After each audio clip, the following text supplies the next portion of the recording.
অনেক শখ করে যশোর থেকে মাটির কড়াই কিনে নিয়ে আসছিলাম, কিন্তু এই কড়াইতে রান্না করতে যেয়ে যে এমন বিপদের সম্মুখীন হব তা আগে কখনোই ভাবিনি। পুরো ভিডিওটা দেখতে থাকুন, তাহলে আপনিও হয়তো আগে থেকে সতর্ক হয়ে যাবেন। আসসালামু আলাইকুম, কেমন আছেন সবাই? আলহামদুলিল্লাহ, আমি অনেক ভালো আছি। আপনারাও যে যেখানে আছেন নিশ্চয়ই ভালো। চলে আসলাম আরও একটা নতুন ব্লগ নিয়ে। ব্লগটা রাত থেকে শুরু করলাম। রাত্রে গেছিলাম একটা কাজে বাইরে। তা রাস্তাঘাটের অবস্থা তো বৃষ্টিতে খুবই খারাপ, আর সাথে এই যে সবজিওয়ালা মামার এই সবজিগুলো কি বলবো, মানে এতটা বেহাল দশা ছিল। ধুন্দলগুলো দেখুন কি অবস্থা, কাটা ছেঁড়া, মানে একটা বাজে অবস্থা। কিন্তু তার দাম কিন্তু 5 টাকাও কম না, যেই দাম সেই দামই আছে। তাই বাধ্য হয়ে দাম দর শুনেই কিন্তু বাসায় ফিরে এসেছি, কিছুই করার নেই। আর যে শাপলা 10 টাকা 15 টাকা আটি বিক্রি হয়, সেই শাপলা বিক্রি হচ্ছে 30 টাকায়। এরই নাম ঢাকা শহর। আমি বলি না, মনে হয় গোবরের বড়া বানালেও সেটা লাখখানিক টাকায় বিক্রি হবে। যশোর থেকে নিয়ে আসছিলাম মাটির কড়াই। যারা আগে আমার ব্লগ নিয়মিত দেখেন তারা তো সবাই জানেন, অনেক শখ করে এটা রান্না করব বলে আজকে ঠিকঠাক করেছি। এই যে কড়াইতে, মানে আমি জানি মাটির হাঁড়ি বা কড়াই রান্না করতে হলে একটু জোরেই দিতে হয় চুলার তাপটা, হিটটা। তা আমি কিন্তু গ্যাসে অনেকটা হিট দিয়েছি, অনেকটা বলতে হাই স্পিডে দিয়েছি।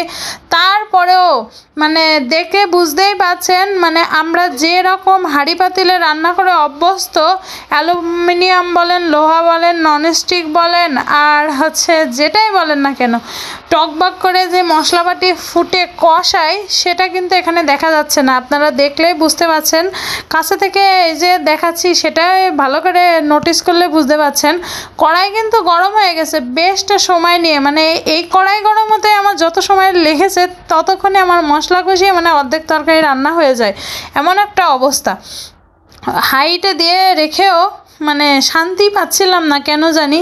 তরকারি রান্না করতেছি ঠিক আছে, কিন্তু শান্তি পাচ্ছিলাম না আমি মনে থেকে, মানে মনের স্যাটিসফ্যাকশনটা আসছিল না। তখন বুঝলাম এটা গ্যাসের চুলার কাজ না, এটা মাটির চুলায় ঠিক আছে। ছোটোবেলায় দেখতাম আমার নানিকে রান্না করতে মাটির মানে হাঁড়িতে মাংস বা অন্য কিছু। তা মাটির হাঁড়িতে যখন রান্না করতে এত সুন্দর টকবক করতো, কারণ ওই যে ওটা মাটির চুলা, যে কারণে অনেক হিট থাকে, যে কারণে ওই চুলাই কিন্তু ঠিকঠাক আছে। কিন্তু গ্যাসের চুলায় রান্না করতে হলে মানে এত গ্যাস পুড়ে যাবে আপনার। তারপরেও না, মানে রান্না করে আরাম বা আমরা গৃহিণীরা যেটা চাই, মনের একটা শান্তি, সেটা আমি ঠিক পাইনি, অন্যরা হয়তো পেতে পারে।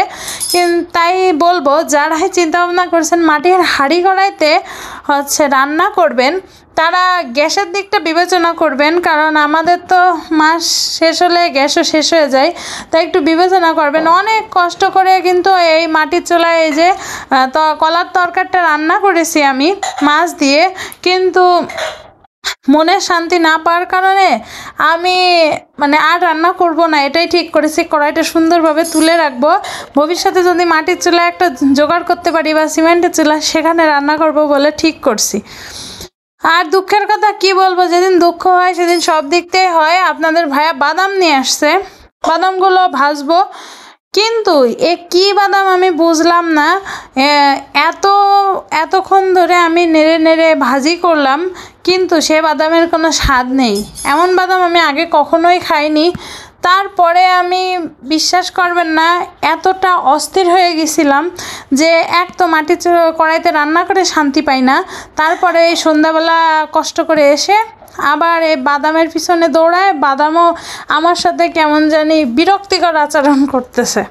অনেকক্ষণ নাড়াচাড়া করে সব কিছুই করলাম, কিন্তু বাদামের আর সেই চিরচেনা রূপ বা স্বাদ কোনোটাই আমি পালাম না। না পেয়ে আমি তো আপনাদের ভাইয়ের পরে একটু বকাবকি করছিলাম যে তুমি কেন এই বাদাম নিয়ে আসছো। পরে তার কাছে জানতে পারলাম এটা নাকি আমরা যে খোসা বাদাম খাই সেটা না, এগুলো ফুটান্ত তেলের ভিতরে চুবাই ভাজতে হয়। তাহলে ওই যে চানাচুরের ভিতরে যেগুলো আর কি খায়, সেই বাদাম। তাহলে দেখুন তো বেটা, আগে বলবে না? তাহলে কি আমি এত কষ্ট করি? ভাজতে ভাজতে আমার অবস্থা শেষ। যাই হোক, তা ভিডিওটা কেমন লাগলো প্লিজ কমেন্ট করে জানাবেন। ভালো লাগলে লাইক কমেন্ট শেয়ার করতে ভুলবেন না। আল্লাহ হাফেজ।